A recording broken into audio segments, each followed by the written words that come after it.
As a spaceship leaves the planet, a humanoid alien retrieves a pot with black liquid and drinks it. The liquid quickly takes over the alien's body, turning its skin black and dissolving its DNA, causing it to fall into the water.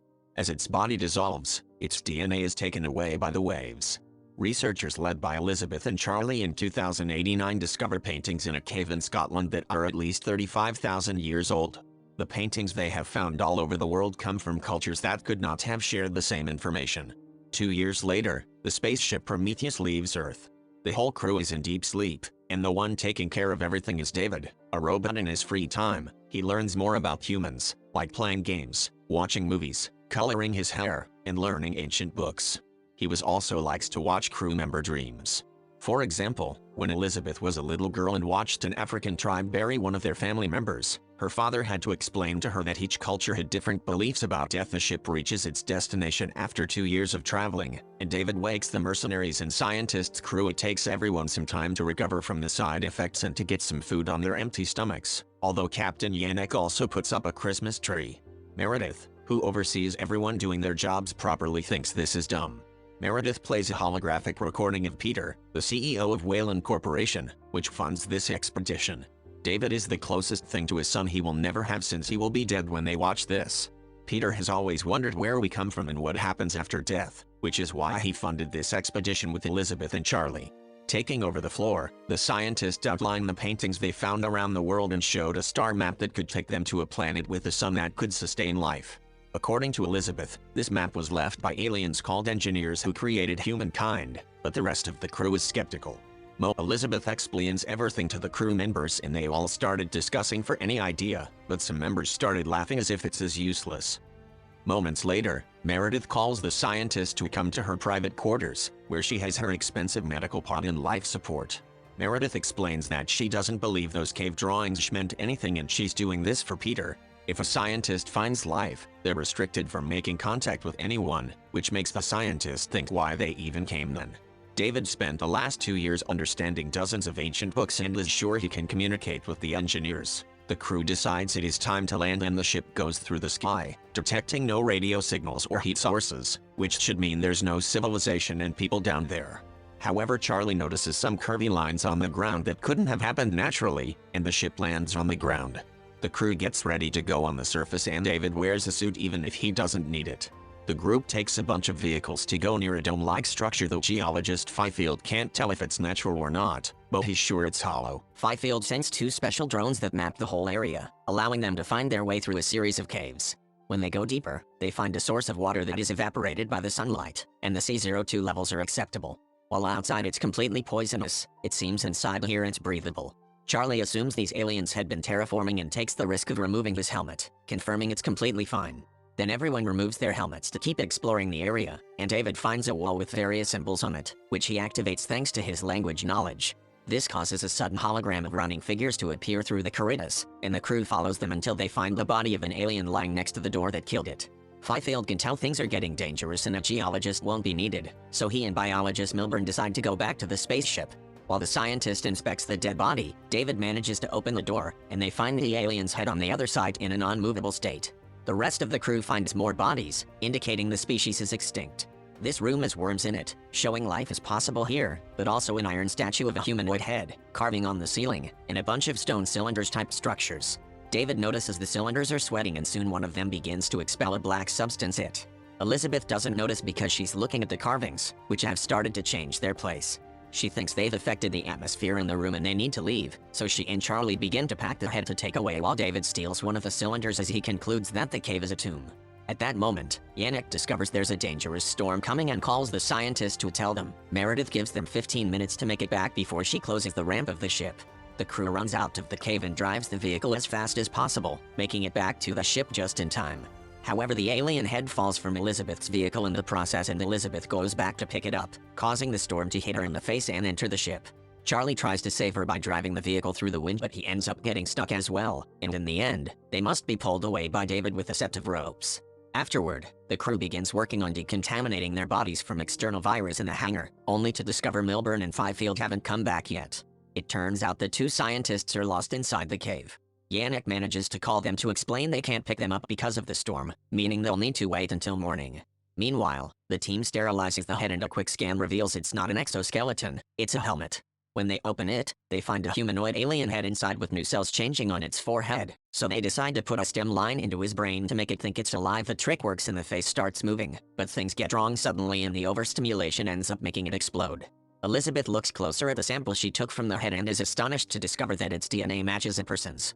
This means her theory was right and these guys created the human race. Meanwhile, David tries to update a sleep pod that holds a mysterious person. Nobody else knows about it except for Meredith, who violently demands David tell her what the person said. He only mentions that they were asked to work harder. Then David tries to check the cylinder he took in private, and he finds a bunch of capsules with black liquid inside. This gives him an idea, and he decides to visit Charlie to share a drink with him. They wonder how far they'll reach to get the answers they want. Afterward, Charlie joins Elizabeth in her room and she gets to share the news about DNA, so they celebrate by getting drunk. In the cave, Milburn and Fifield are looking at a huge pile of alien bodies. However, they suddenly hear a call from Yannick, who warns them that the scanner has found signs of a life form nearby. The scientists begin to worry, but then the ping on the scanner disappears, and Yannick blames it on a glitch. Eventually, Milburn and Fifield come across the room with the monolith and find black liquid coming out of the cylinders. To their surprise, they find a reptile-type alien swimming in the liquid, and when Milburn comes closer, the creature gets on his arm to try to break it. Fifield cuts the creature off to help him only to get the alien's corrosive fluid sprayed on his helmet, which eats through the plastic and reaches his face. The next morning, Charlie wakes up feeling unwell and notices there's something weird in his eyes.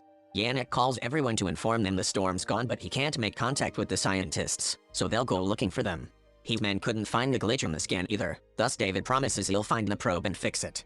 However, while the group searches the cave, David stays behind on purpose and takes his path, sending Meredith a recording of what he sees. He finds another room full of thousands of cylinders and alien armor, then takes a corridor to a chamber with a bunch of cryolab capsules.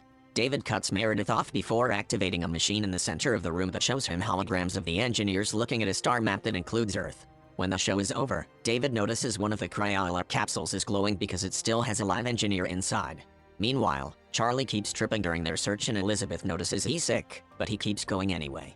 When they finally find Milburn's body, they come closer to inspect it and cause the little reptile alien to jump out and slither away. Yet Fifield is nowhere to be seen. At that moment, Charlie starts to feel sick, so Elizabeth asks everyone to go back to quarantine Charlie, and Meredith meets them at the hangar with a flamethrower in hand because she doesn't want Charlie aboard. Yannick and Elizabeth start arguing with her, but Charlie thinks he has no future and walks to Meredith on purpose to make her toast him to the ground while Elizabeth watches in agony.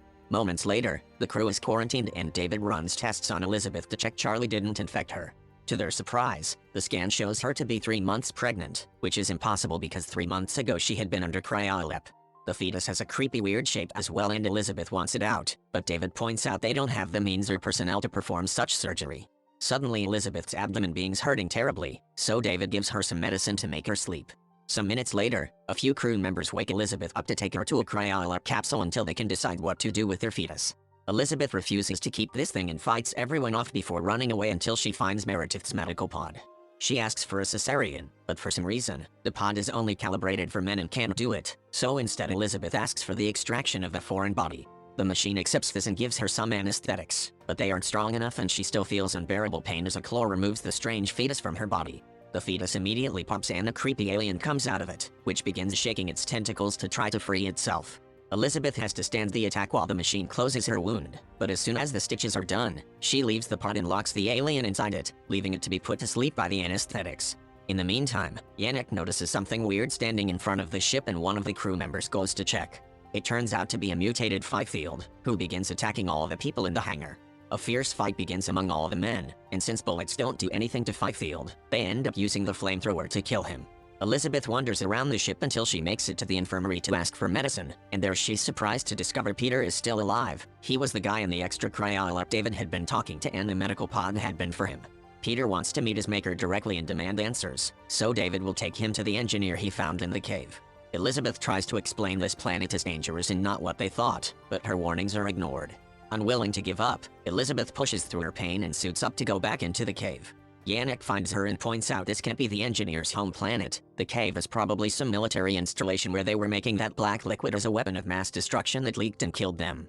Yannick wants to return to Earth, but Elizabeth convinces him to wait until she gets in contact with the remaining living engineer. Peter is getting ready to leave too, and Meredith comes to try to stop him from dying in some hole as she calls him father, but Peter ignores her warnings as well. When the crew reaches the cave, David tells everyone to take off their helmets because he knows the disease isn't in the air, implying he was the one that put the black liquid in Charlie's drink.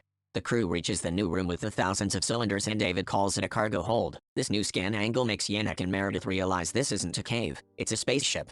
David activates the machine while he explains the engineers were in the process of leaving for Earth when they lost control of the black liquid that killed them.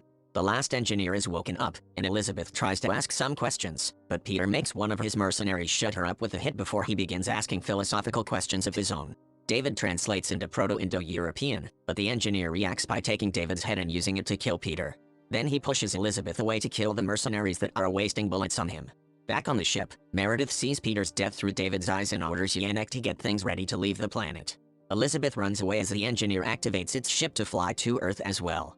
This opens lots of areas on the ground, and Elizabeth jumps through them as she calls Yannick to tell him to stop the engineer or the black liquid will make it to Earth and destroy humanity. Prometheus is in a battleship, and Meredith thinks they should leave without doing anything, but Yannick ignores her and orders his pilots to warm up the ion propulsion, which will transform the ship into a bullet. Meredith runs out of the ship, and Yannick gives permission to his pilots to do the same, but the pilots respect their captain and would rather go down with him. In mere seconds, both ships are crashing in the air, successfully stopping the engineer from leaving. As the ships fall to the ground, Elizabeth and Meredith must run away before they are crushed. Meredith isn't fast enough and dies, but Elizabeth manages to survive by finding cover next to a rock. Elizabeth then goes into Prometheus to get some supplies and hears some noises. Axe in hand, she goes to investigate and discovers her alien offspring has escaped the medical pod and grown into a giant. When David contacts Elizabeth and tells her to run, it's too late. The engineer shows up and pushes her against the wall to kill her. She opens the door behind her quickly, releasing the alien offspring, who immediately leaps on the engineer. An ovipositor is thrust down the engineer's throat as Elizabeth runs away. As Elizabeth is having a breakdown outside the ship, David contacts him and explains the engineers have more ships underground, which he can pilot. As Elizabeth rescues both David's head and body, she has a request. Instead of returning to Earth, she wants to travel to the engineer's home planet, and David accepts even though he has no idea why she is so desperate. The final message Elizabeth sends to Earth before leaving Prometheus on an alien ship is the last one she sends to David and Elizabeth. Then Elizabeth and David drive away from broken Prometheus, for searching their way out of this planet. After a few moments, a black alien emerges from inside the dead engineer, confirming that this is a prequel to Ripley's story. Subscribe for more videos like this, and hit like button.